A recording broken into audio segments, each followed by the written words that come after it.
ত্রয়োদশ জাতীয় সংসদ নির্বাচন ও গণভোট 2026 সফল ও শান্তিপূর্ণভাবে সম্পন্ন হওয়ার পর নীলফামারী জেলা প্রশাসক মোহাম্মদ নাইরুজ্জামান পঞ্চপুকুর ইউনিয়নের বিভিন্ন গুরুত্বপূর্ণ সরকারি ও জনসেবামূলক স্থাপনা পরিদর্শন করেন। সোমবার দুপুরে তিনি পঞ্চপুকুর ইউনিয়ন পরিষদ কার্যালয়, ইউনিয়ন ভূমি অফিস, পঞ্চপুকুর সরকারি প্রাথমিক বিদ্যালয় এবং পঞ্চপুকুর বাজারে বিশিষ্ট ব্যবসায়ী ও সমাজসেবক আব্দুল গফুর হাসুর উদ্যোগে স্থাপিত মিনি ফায়ার স্টেশন পরিদর্শন করেন।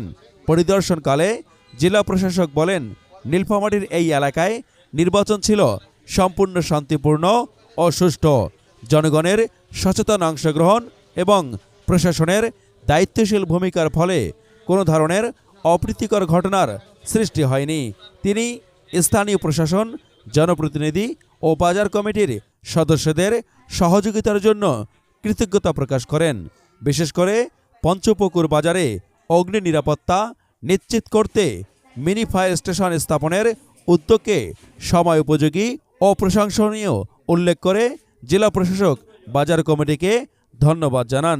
তিনি বলেন, এ ধরনের জনকল্যাণমূলক উদ্যোগ দুর্ঘটনা মোকাবেলায় গুরুত্বপূর্ণ ভূমিকা রাখবে এবং সাধারণ মানুষের জানমাল নিরাপত্তা রাখবে। এ সময় তিনি সংশ্লিষ্ট দপ্তরসমূহ ঘুরে দেখেন এবং স্থানীয় অবকাঠামো উন্নয়ন, পরিষ্কার পরিচ্ছন্নতা ও নাগরিক সেবার মান আরও বাড়ানোর বিষয়ে গঠনমূলক দিক নির্দেশনা প্রদান করেন।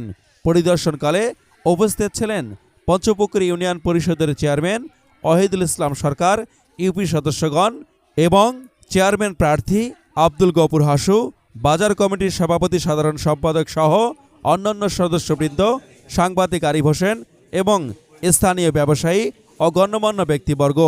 এ সময় ব্যবসায়ীরা জেলা প্রশাসকের কাছে পঞ্চপুকুর বাজারের সার্বিক উন্নয়ন, অবকাঠামো সম্প্রসারণ এবং অগ্নি নিরাপত্তা ব্যবস্থা আরও জোরদার করার প্রত্যাশা ব্যক্ত করেন। জেলা প্রশাসক তাদের দাবিগুলো গুরুত্ব সহকারে বিবেচনার আশ্বাস দেন।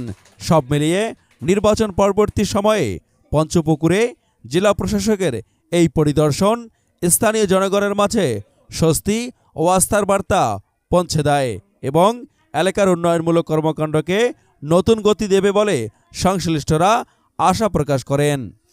Omar Faruk, Nilphamari top news, Nilphamari.